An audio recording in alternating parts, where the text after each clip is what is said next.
This conference will now be recorded.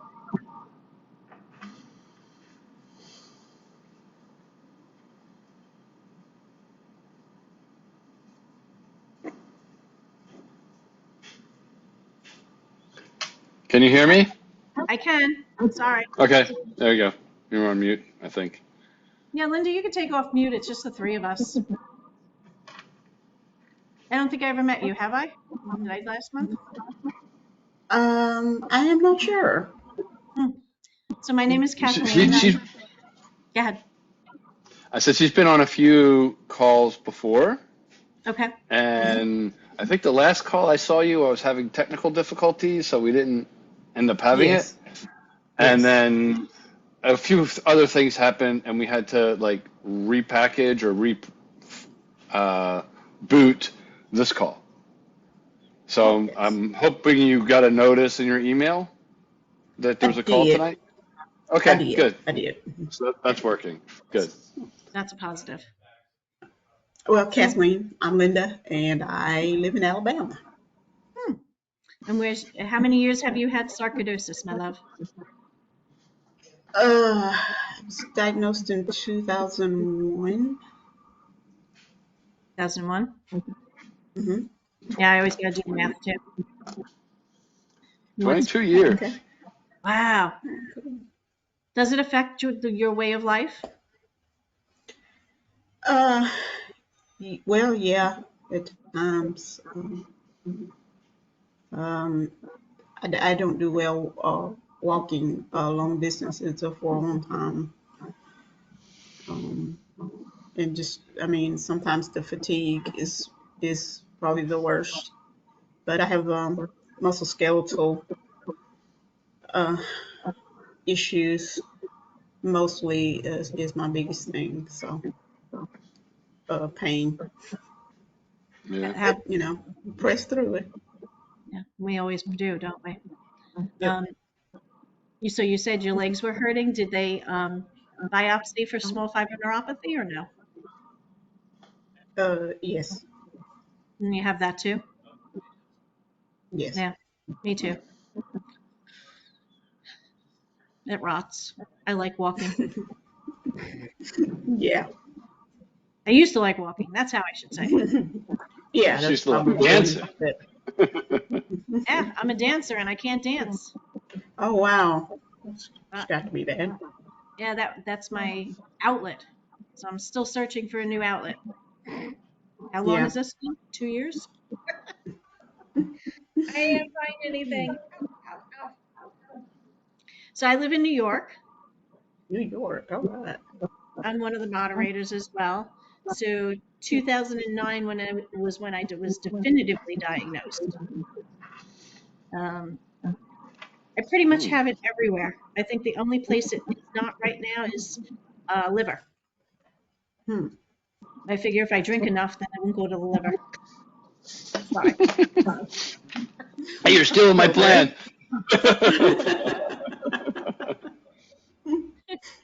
So Hmm.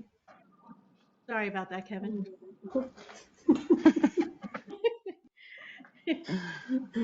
uh, I You need know. to patent your ideas, Kevin. no, on this call, you're willing to steal whatever you think might help. So Linda, just a quick update. Hmm. I moved to Naples over the summer, Florida. Oh, okay. So Okay. I'm down in Yeah. Florida, and I got down Okay. just in time for the hurricane to attack my worldly possessions in my apartment. Um, got over I see that, you're still and lucky. I now live on a second floor apartment. That's a good thing. Hmm. Um, Moving up in the world. yes, so I've reestablished care down here, and it's been interesting. It's very different. The healthcare system down here is very different. The way it's organized is different. The hospitals are small, and Is you it know, different good or different bad or so far good. So like I've okay? been able to like get priority appointments, and I was originally going to go to Cleveland Clinic Oh, in okay. Miami Fort Lauderdale area, which is like Yeah. 2 hours away. And I had my primary care visit, my first one to establish care, and had a really long intake appointment with them. At the end, the head of the department came in and said, it's your life. You can do what you want. But, if you ever get tired of driving down Alligator Alley, we could provide really good care for you right here. We've got, our cardiac sarcoidosis specialist is from Cleveland Clinic. And boom, boom, boom. So I was like, you know what?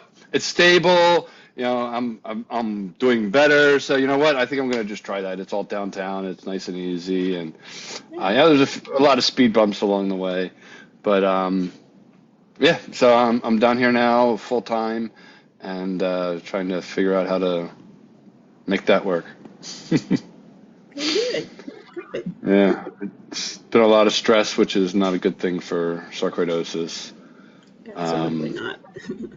Yeah, like moved down here, and now that's like an instant housing crisis because so many homes got flooded out. There's nothing available on the market, and the prices have actually gone up. What was $100,000 and affordable in my world 3 years ago when I was looking is now like $300,000 and out of range. So it's just insane. But I'll figure out how to make it all work. I know you. I had a great idea. I'm gonna Airbnb my couch. Because this is like one of the hottest destinations, right? Yeah. The hotel, like the Best Western down the street's $480 a night in season. Yeah. Oh, So yeah. your couch sounds really Oh yeah, good. I could get $400 a night for my couch. Okay, we're staying there. Funny. I was talking to my neighbor. She's actually looking at doing that. Her house got flooded, so she had to rent a place. The place she's renting is like nothing special. 2 bed, 2 bath. It is on the water, which is nice. Yeah. But to get $3,000 a month, Yeah, it's crazy. right? She's going to Airbnb it for February for $15,000 What? for the month. $15,000. So she's moving out. I can't blame her. I know. I'm like, I'm gonna go rent an apartment and Airbnb it. Yeah. So there's a little bit of arbitrage that might work there. So that was good. That'd be nice if it did. Yeah. You should seriously think about that. Oh yeah, I am. Like, I got nothing but time. I'm on disability. I could probably make that work. Mm. And You like the I'm water, hoping. though, don't you? I Do do. you like the water? Yeah, it's almost time to get back in. So, like after the hurricane, there was so much nasty out there. Yeah. All the oil and dirt. They had raw sewage going for like 2 weeks, and it was a mess. And then the red tide came in, and all the fish died and washed up on shore. And I couldn't go on the beach with the red tide. Like my lungs would sting. I had to leave. Oh yeah. I was like impacted for days. I never felt anything like it. It was the weirdest thing. It was like breathing. It was toxic air. And it burnt. It felt like it burnt my lungs, and I felt it for days. Wow. So I've been staying away. Ah, whose puppy's that? That is my puppy, and I don't know why she's barking because we don't usually have company.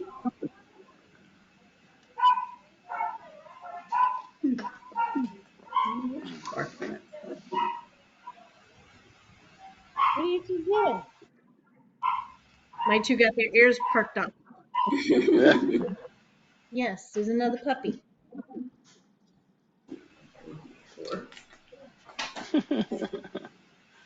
That's funny.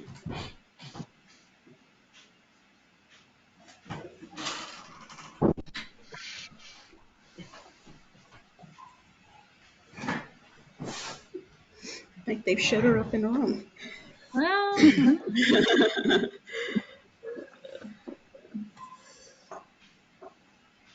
So is there anything new medically going on with you, Linda? Uh, Not really for sure. I think I have some inflammation going on right now. So I just started antibiotics in a dose pack today, actually. Okay. So, uh, hopefully, I guess if that helps, then that's what it is. Right. But, so, and a little of my background, my dad passed away from Sarc in 1995.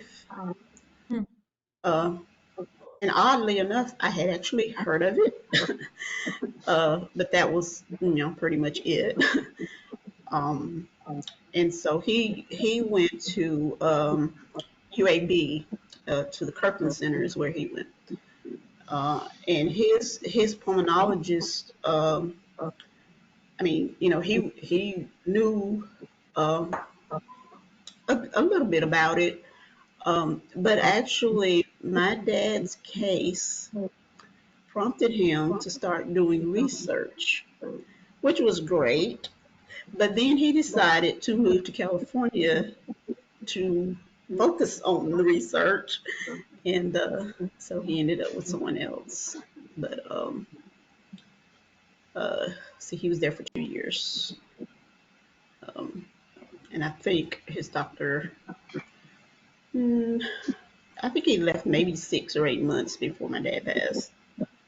Okay. Um, but I mean that was just, I mean, it was kind of good. We learned along with him.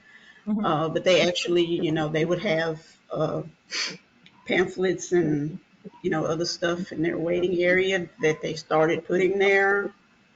After we started going there, so that was great. And so I joined, just before Facebook blew up and all of this. Uh, I joined an online group just to get information and stuff. Um, and I wasn't diagnosed then myself. Um, but I'm thinking I had it a while. Um, my doctor, I was um, I was in my late 20s, and I was seeing a doctor, and he just kept saying, uh, "You just have arthritis, and other stuff, and tendonitis." And I was like, okay, and it was like my elbows, and so he was like treating that, my shoulders, my back, and you know, and I just I just had a feeling, like he was missing it, and he kept saying other stuff he was gonna try, and then he was like, I think it could be this, I think it could be that, but you're not old enough. And I'm like, I got everything that I wasn't old enough to have, and I ended up having, I think what the age for colonoscopies is 40, um, and I had one at 32 or 33. Um, and I've had polyps, colon polyps ever since then, and stomach polyps, and I've just got polyps everywhere. I'm being treated for multinodal thyroid. Um, I have ovarian cyst, and I mean, I've got a little bit of everything. Um, I just got diagnosed with kidney disease um, last summer. Okay. So that's a new one to put on my list and get through. So it's like stage 3B kidney disease. Mm. Mm. It seems like we can live a long time if we take care of ourselves. Mhm. You Like know. my Yeah, dad, my dad's I think cardiologist. Go ahead, Go Linda. ahead, Karen. I think other than cardiac sarcoidosis, it's not typically a death sentence. It's more a quality of life impact, and it may shorten your life, but you know, unless you get really advanced in the lungs, you know, that's not what's going to take you out. Yeah. Yeah. Well, it was pulmonary for my dad. But amazingly enough, he wasn't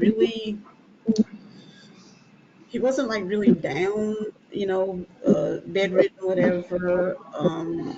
He had the portable oxygen. But so when he passed away, he was at my aunt's house. Had some relatives visiting from California, and they were over there, having a pizza party. He was out on the front porch, and he just had a massive hemorrhage. Wow. Mm. It's like that. Yeah. Sorry. Which I mean, it was difficult, of course, because my dad. But at the same time, I was very grateful that he didn't suffer like I see a lot Hmm. of people.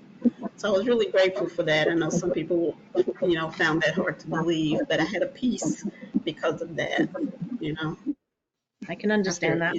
watching Yeah. other family members, suffer. I've been in the room with and watched too many family members pass away. So, Mm. um, so for me, you know, even in my 20s, I saw that as a blessing. Yeah. So I think more and more as this goes on, we are finding it's hereditary. Yeah, and that's weird too. And I think I've told Kevin this. When my dad got diagnosed, I did not know this until right before he passed, that my brother was afraid that he was going to get it. And he had kind of secretly talked to the doctor and asked him, he said, "So do you think I'm going to get this? Is it hereditary?" And he said, "No."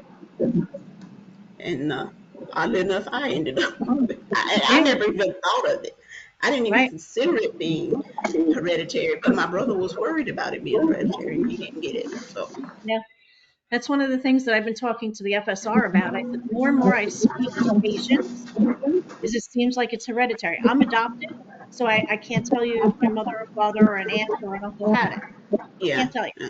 But I'm keeping a close eye on my boys because they're 27 and 28. So it's perfect time to be able to be diagnosed with this, Mm-hmm. you Yeah. know? So Yeah. it's definitely something, I don't know. It seems like a higher percentage are saying that a family member had it. I I would was, definitely agree with that. Um, I know my mom had psoriasis, fibromyalgia, a couple other things that were just not, nothing seemed to be the root cause. Right. mm-hmm. And I think at the end of the day, it could have been sarcoidosis, and they just Mm-hmm. never Yeah. found it. I was really fortunate. They found it looking for something else. It was totally incidental. Like, I had a lump in my finger, and they were trying to figure out, what the lump was, and it was sarcoidosis.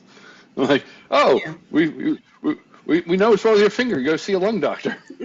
Yeah, it's crazy, isn't it? And because you have one of the weirdest, no offense, but you have one of the weirdest cases of finding it, of the stories that I've heard.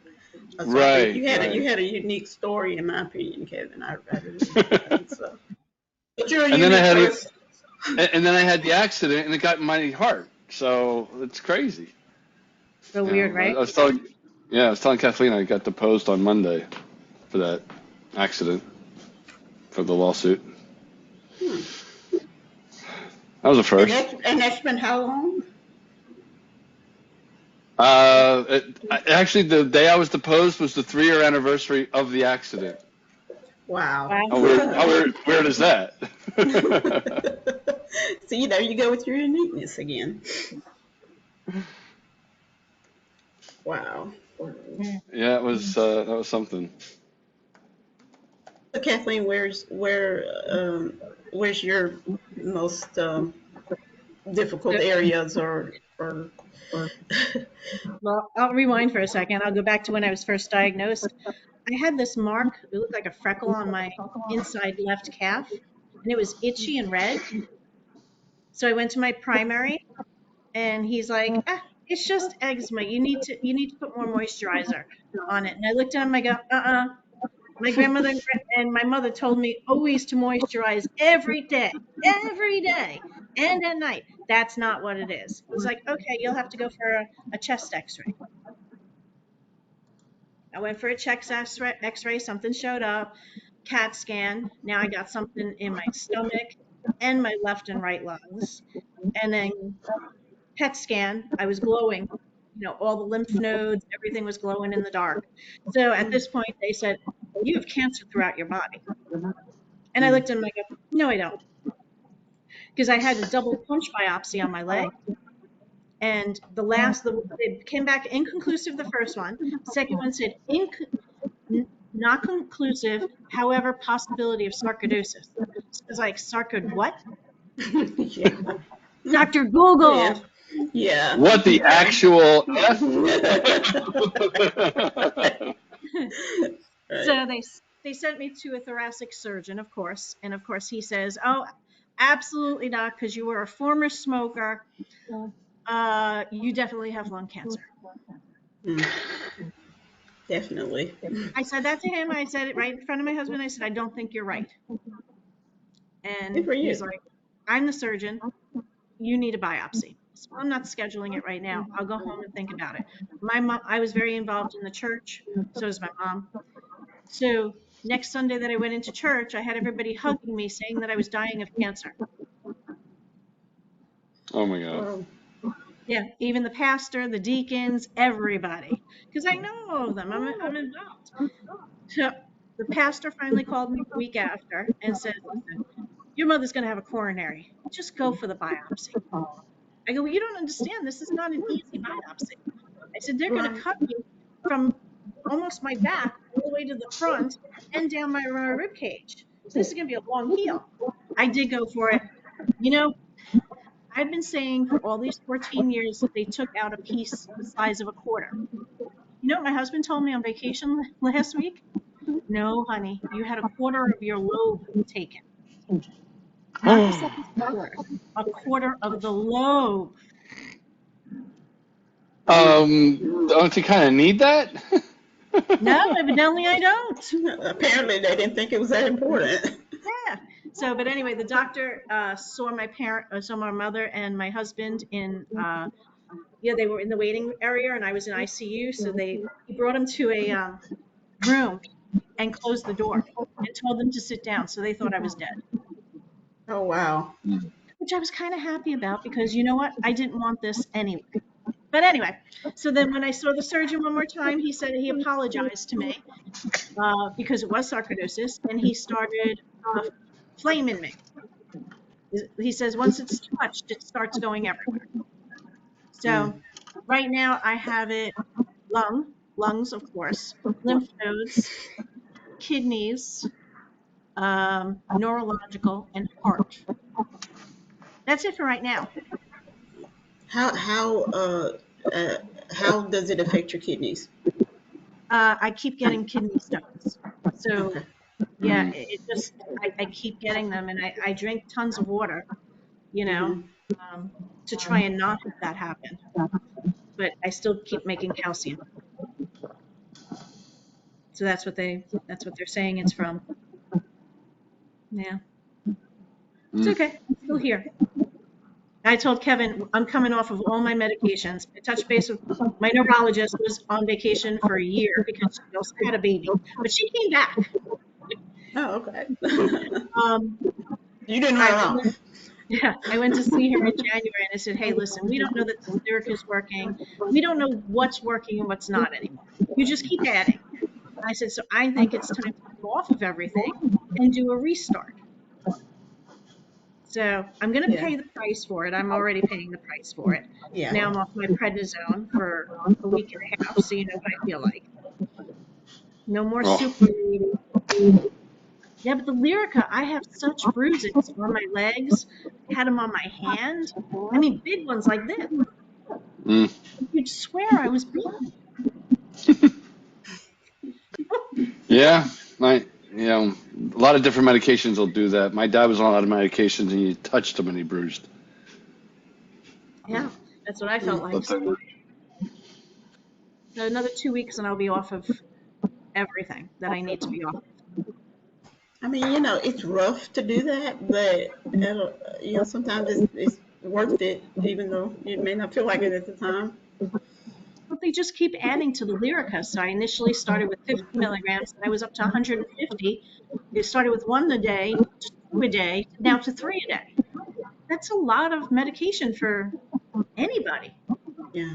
yeah. You know? Not considering everything else that I'm taking. It's a handful of pills. Yeah. Yeah. Yeah.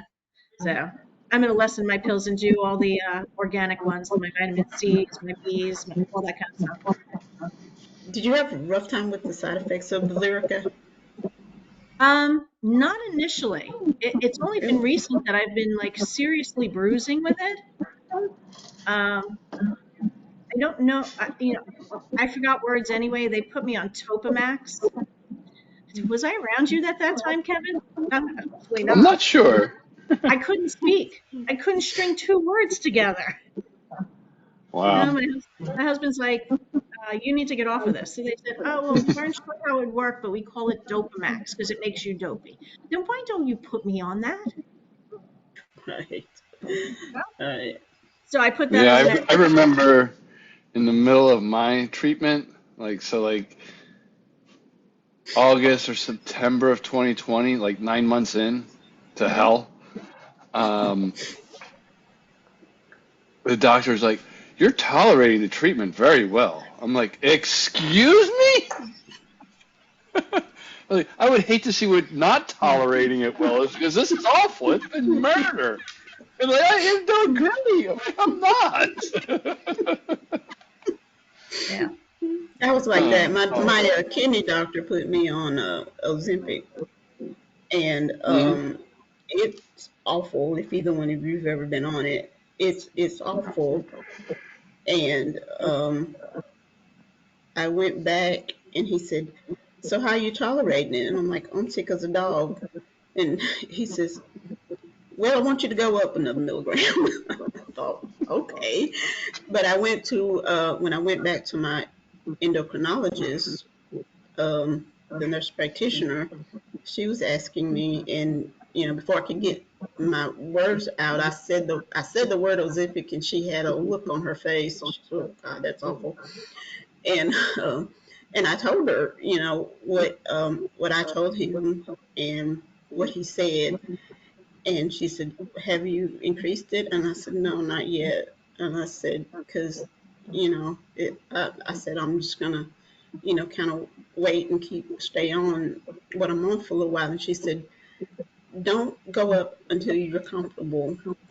She said, "There's no use." She said, "You have quality of life if you're sick as a dog every day." And she said, "Just, take your time and go up on it when you're ready." So I think I went another 4 weeks, and then I went up on it. I went back to him in December, and he's like, "Well, I really want you on the 2 milligrams, but they're not really producing it right now. So uh, maybe January or February." Okay, great. Hmm.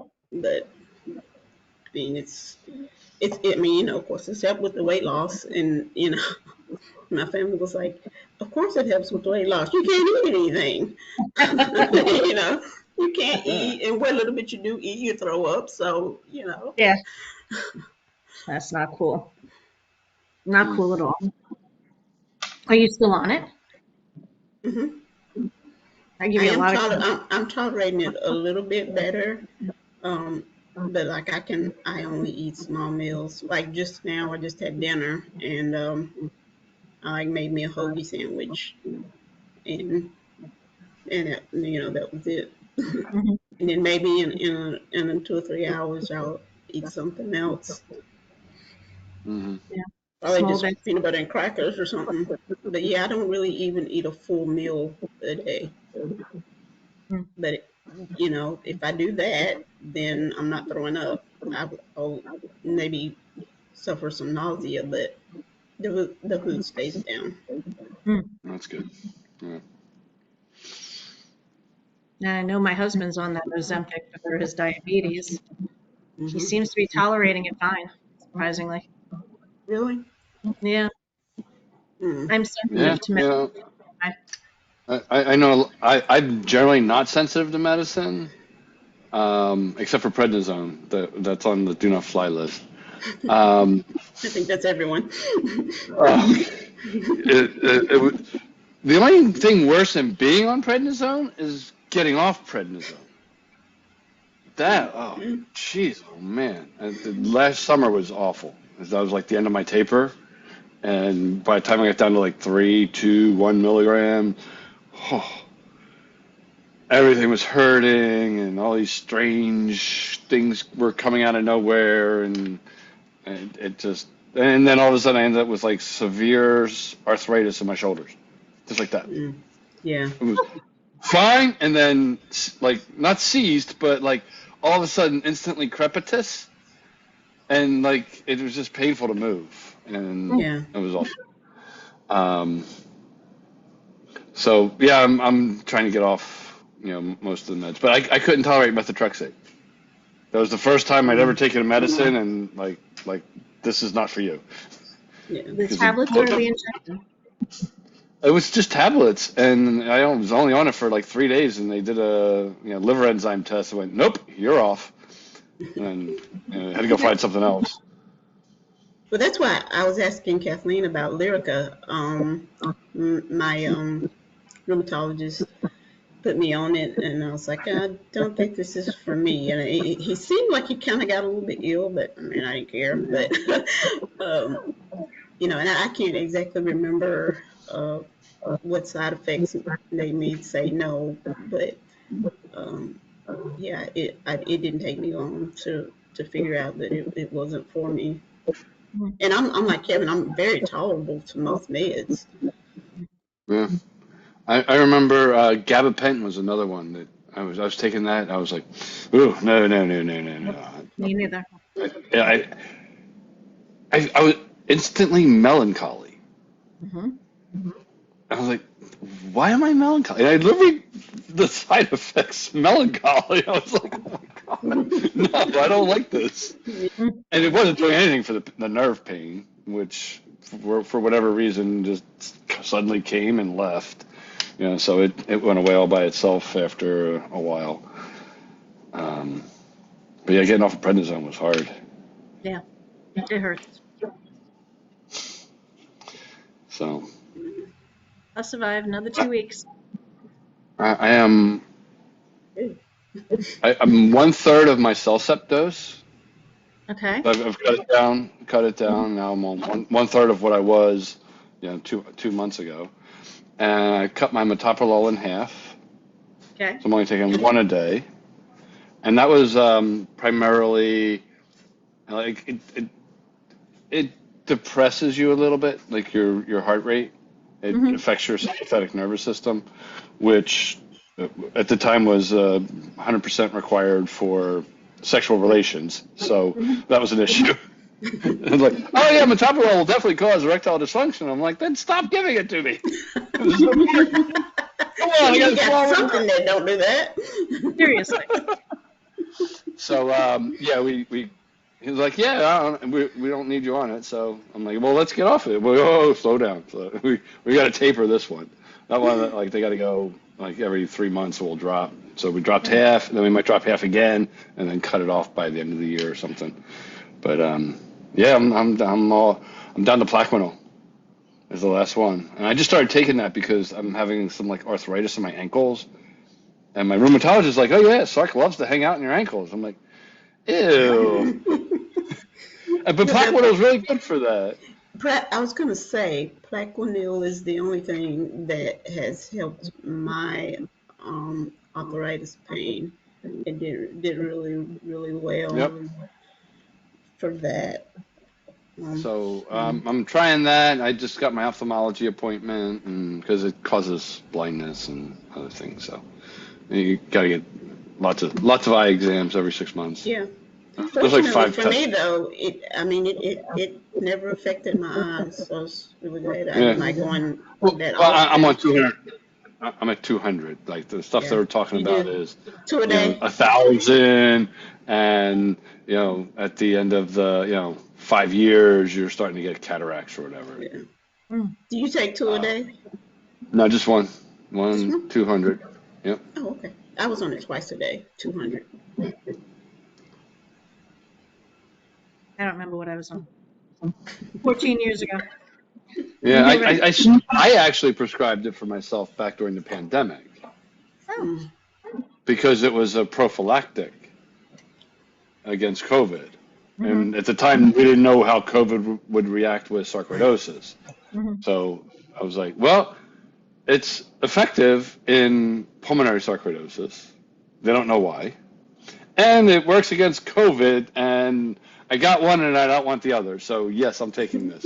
Yeah, Prescribe it, my please. my doctor put me. I was off of it. I think I was on it for 2, 3 years, and then maybe the first of 2021, uh, my doctor was like, "Well, this should help. Not of course it helps you with your arthritis, but it maybe help you with COVID." So you know, but I wasn't Yeah. on it for very long. I got back off of it just because. I wanted to get back down to 15 pills instead of 20. Yes. So Oh, geez. I was creating a photo album for like my demand letter in the lawsuit, and I was trying to find specific, things of like what the 18 to 24 months with the sarcoidosis flare up was like. And I'm telling you, I was like back in the thick of it. Like I've got pictures where like I haven't shaved in 4 days and I'm all droopy eyed, can't get out of bed. Like I had the like the sleep study where you sleep, you get all wired up and like what that looks like. And I had another like brain scan and what that was, just some like after I had my ICD implant, what that was like. And yeah, it was just, you know, this is what happened. None of this was fun. And then one of right. the pictures was like on my desk, I had 1 day's worth of stuff I had to take. And I had, in the front was all of my medications, which was, my prednisone, I had 3 medications to combat the side effects of prednisone. I had stomach meds because it was always upset and, all these things and all of my psychotic meds. And I was like, that was one batch. And then I was taking all these supplements. So I was taking, it was, several different supplements and multivitamins. It was literally like 35 pills laid out on my desk. I'm like, this is breakfast, lunch, and dinner today. Awful. Yeah, it's tiring. People don't really get it, but you know, I mean, most of you take the medicine with ease or whatever, but most people don't understand the psychological effect of taking pills all day, every day. Sometimes you just get tired, Oh and yeah, and but every one of them has side effects, yeah, right? And you're dealing with all those side effects, and it's like, why don't you just like? There's no just anymore. You know, exactly. I don't have the mental capacity to do it. I'm tired. I'm fatigued. I just don't enjoy anything. Like, the worst part of the whole journey for me was depression. Mm. And like retrospectively, in looking at it, um, like I was diagnosed with major depressive disorder in 2021 after many, many sessions with my counselor and all of that. But looking at it and understanding it and understanding the questionnaire and what they're looking for and whatever, I'm looking back and like I've had like this long, wasn't major depression, but like when my sarcoidosis was active, it changes your brain chemistry. Yeah. Those granulomas are throwing off cytokines that affect your brain chemistry. I'm Hmm. like, now I get it. And I wish I had known that like 10 years before because it's like, depression, I'm gonna man up and power through and Like, why don't I feel like doing anything? Why don't I enjoy anything anymore? Why don't I, make plans? And like, it's not, none of it made sense until I retrospectively looked at it and said, that was probably my sarcoidosis causing it. And then, life circumstances add on top of it and, make it Yeah. worse. You can't. But, yeah, that was bad. I had my depression diagnosis way before I had my sarcoidosis diagnosis. But I mean, I Say that probably five went times through fast. I probably went through like 20 different anti antidepressants and Yeah. anxiety medications. It was just I felt like an experiment. Yeah, it doesn't work the same in everyone, and no two people have the same need or what. It's a mystery to me. Yeah. And it was the antidepressants helped. Mood stabilizers certainly helped. Hmm. Um, and then, a lot of that went away with the prednisone when I was tapering. So that was like the first taper, and then I was, just looking to get off of everything else, and it took 6 months. Yeah. I got down to the bare minimum. Yeah. Okay. Um, we were at the last meeting, and I'm surprised the person who Regina brought this up. We were going to have Festivus. So, have you ever heard of Festivus, Linda? No, I don't think so. So, No. it's around the holidays, and I think the original Festivus was on a Seinfeld episode. It's like a not holiday, and it's an excuse to. But one of the things you do during Festivus is you bitch. You Oh, air okay. grievances, right? You Okay. air grievances. And we did this at CrossFit. So, like, every year we would have a Christmas party, and we would have Festivus, and we would have this talking stick. And if you had the talking stick and you had, like, hey, you over there, I see you not putting your plates away, or you're sloppy, you keep you leave a mess in the whatever, you can get that off your chest, and it goes around. So we were going to have Festivus around insurance, like just air some grievances against insurance as a topic. So I think we should still do that. Or maybe Sounds next month. cool. What's that? Maybe next You month. want to wait till next month? That's a good idea. Yeah. Yeah, because we only have 7 minutes, Because and this way you can think. You can write I down don't stuff. have to think. I'm ready to go. I've had the week from hell. Actually the month from hell with insurance. But I did get a case manager Oh, Oh, good. with my insurance company, and every wow. time I need to make a new doctor's appointment, I just call her Mhm. and I say, I need a dermatologist. And then she'll call me back in 4 hours or 8 hours or like 2 days later and say, here's two people that take the insurance in Naples. Hmm. Because That's cool. and what she was doing is she was calling every single supplier they have listed Wow. and calling to actually make sure that they take this insurance because most of them do not. Wow. I'm like, this is crazy. This is Cigna. My carrier is Cigna. Like, that's a major insurance company. And Hmm. all these places take Cigna insurance, just not that specific version of it. Like, Yeah. that's crazy. Yeah. I've run into that. Yeah. They probably pay the doctors less, so the doctors don't want to do it. Oh, Hmm. absolutely. And the other thing that I'm running into in Naples, and I'm sure this is true in other places, but it's probably worse here, is like I've had some hearing issues. So I called my uh, case manager. I said, "Listen, I'd like to get my hearing tested, and maybe get some hearing aids." Okay, I get a call, and they're like, "Yes, we take your insurance," and then they're like, "No, your insurance has no benefit. Like the hearing aids are the hearing aids, and these are $6,000, and these are $9,000, and if you want the Bluetooth ones, well, ho ho ho ho." So like the whole thing about taking the insurance was a scam in the first place. So yeah, to do a hearing test, that's like a lost leader from. They'll give that away for free to tell you that you need hearing aids. because I'm Yeah. sure everyone walks in there and gets a hearing test needs a hearing aid. So I actually went down the path. I actually tried them for 3 weeks. I couldn't take it.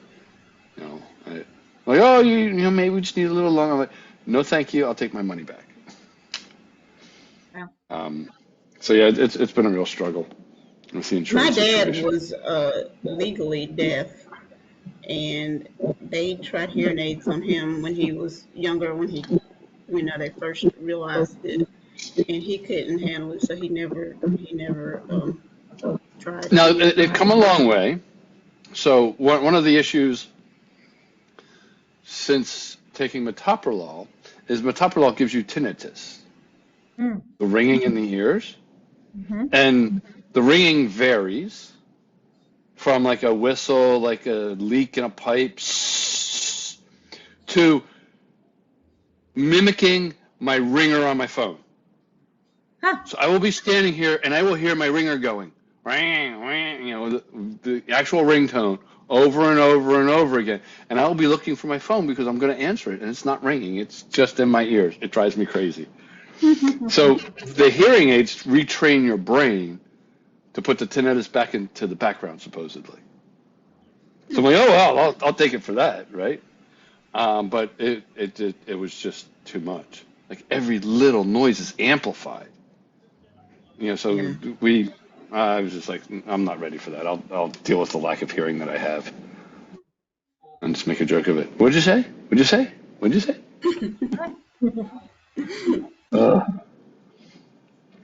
So anyway, it So has been a Festivus day. next month. Festivus next month. Yes, Yep. I We'll will. share I will be next week. loaded. And yeah, we'll definitely have to get the word out a little earlier, Yeah, I'm going to ask her or at for all. stories earlier. What's that? I'm going to ask her to send us the flyers so that we can put it out. It's the same flyer. It's the same information every I time. know, but they only gave it to us, what, Monday or Tuesday? Right. The flyer from the email from ANCAN comes out Monday? the day before, Monday or Tuesday. Yeah. Yeah, but if we can get the word out a week in advance, You can copy last month's email. can't do that. It's got a name on it. No, not the whole thing. I just take a subset and say, hey, here's our meeting. This is what we're about. We're people with SARC, for people with SARC, or their caretakers. Come one, come all. We share, we talk. We don't give medical advice. Just a little snippet. Blurb. And here's the date of second Wednesday of every month. And here's the link. And All here's right. the phone number. And that's why I posted on Reddit. And Mhm. that's what got it last week or last month. And I'll repost it again. Okay. Put on some Facebook groups. That's about Yep, it. me too. All Is right. anyone of y'all with the sarcoidosis meet group? Say that again? No, Are what's any of that? y'all involved in the sarcoidosis meet group? What is that? It's been in the I don't remember which Facebook group, but they were meeting twice a week or something, Oh, yeah. and Twice a week? whoever was Wow. over it had to reduce the time. But I think they have one once a week. But they also have a group where they have a chat, and you can join. I've seen the chat where they Okay. just But it's ask a got question it's to the got group. it's It's a got group chat. it's got different chats. One of them is like they just established a new one for prayer requests, and then another one for just venting, I guess. And then there's one called Mood, which Okay. Wow. I guess you try to encourage people, or you talk about what a bad mood you're in. I don't really know Yeah. how to find that one, but Yeah, so I'll look at the new ones that have arrived and try and get it in there. Thank you for that. Yep. All right, on that note, I guess we're going to call it quits for the evening. Hopefully we see good you to see next you month. again, Kevin. Yep. We're doing one a month. Right. First And Wednesday, second Wednesday. it was nice meeting you, Linda. You too. Okay. Thanks. All right. We'll see everyone next month. All right. All right. Bye Bye. bye. Bye, Bye. Kevin.